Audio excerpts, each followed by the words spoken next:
उत्तर प्रदेश में आरजेडी और कांग्रेस का एक पार्टनर है समाजवादी पार्टी। समाजवादी पार्टी का एक वहां पर माफिया था जो उसका शागिर्द रहता था।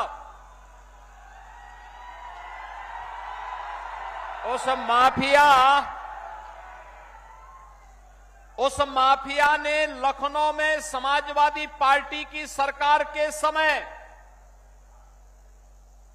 एक नहीं, गरीबों की जमीन पर और सरकारी जमीन पर 4 किले नुमे मकान बना डाले थे।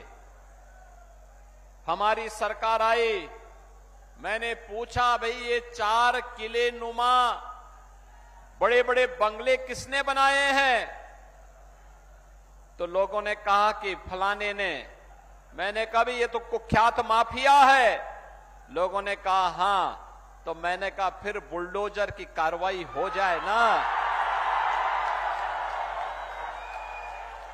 और बहनों और भाइयों, आज मुझे बताते हुए प्रसन्नता है, हमने उस जमीन को पहले प्लेन किया और फिर उसी जमीन पर गरीबों के लिए आसियाना हाई राइज बिल्डिंग बना करके, ऊंची बिल्डिंग बना करके गरीबों के आवास बना दिए गए। और आज प्रातः कार्तिक पूर्णिमा के अवसर पर जब लोग गंगा स्नान कर रहे थे, पवित्र नदियों में स्नान कर रहे थे, तब मैं लखनऊ में उन गरीबों को आवास का पट्टा दे रहा था, आवास उपलब्ध करवा रहा था। बहनों और भाइयों, जो काम उत्तर प्रदेश में समाजवादी पार्टी करती थी, कमोबेश वही काम कांग्रेस और आरजेडी के लोग बिहार में करते थे। और इसलिए इनका उपचार केवल एनडीए है, एनडीए। ये लोग आपको लड़ाते थे,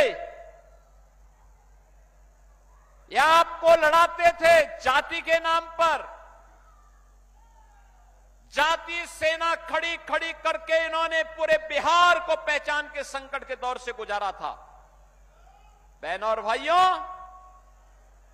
जब भी बटेंगे तो इनको तो, ये जो समाजवादी पार्टी है ना, ये आरजेडी की पार्टनर है, कांग्रेस की पार्टनर है यूपी में। इन लोगों को परेशानी होती है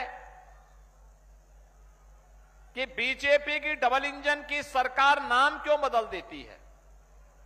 हमने कभी नाम इसलिए बदल देते हैं जिसके नाम के अनुरूप काम किया जा सके। जैसे फैजाबाद का नाम हमने अयोध्या किया, क्योंकि अयोध्या ही वास्तविक नाम था। हमारा पौराणिक नाम अयोध्या था। भगवान राम का जन्म अयोध्या में हुआ था। फैजाबाद तो विदेशी आक्रांताओं का प्रतीक था। गंगा यमुना का जहां संगम होता है उसका नाम प्रयागराज था। मुगल काल में इलाहाबाद कर दिया, हमने फिर से पलट करके प्रयागराज कर दिया। समाजवादी पार्टी को इसमें भी परेशानी है, कहती अयोध्या नाम क्यों कर दिया, प्रयागराज नाम क्यों कर दिया। और यहां पर कांग्रेस को परेशानी होगी कि कहीं वीरेंद्र सिंह जी वजीरगंज का नाम न बदल दे। बहनों और भाइयों, अगर हमें आगे बढ़ना है तो विरासत का भी सम्मान करना पड़ेगा, अपनी विरासत को सम्मान कर देना पड़ेगा।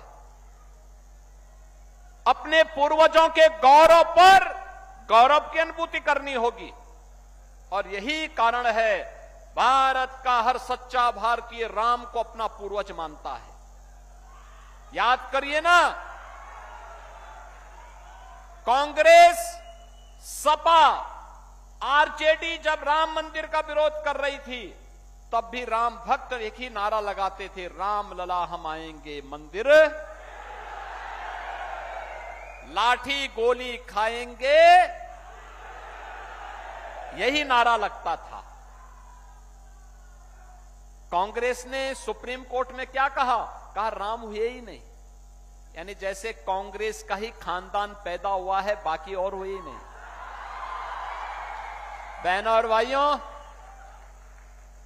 ये लोग राम को नकारते हैं, कृष्ण को नकारते हैं, भगवान विष्णु को नकारने लग जाएंगे, ये हिंदुओं को भी नकार देंगे। इसलिए जब वो हमको नकारेंगे तो हमें भी इनको नकार देना चाहिए।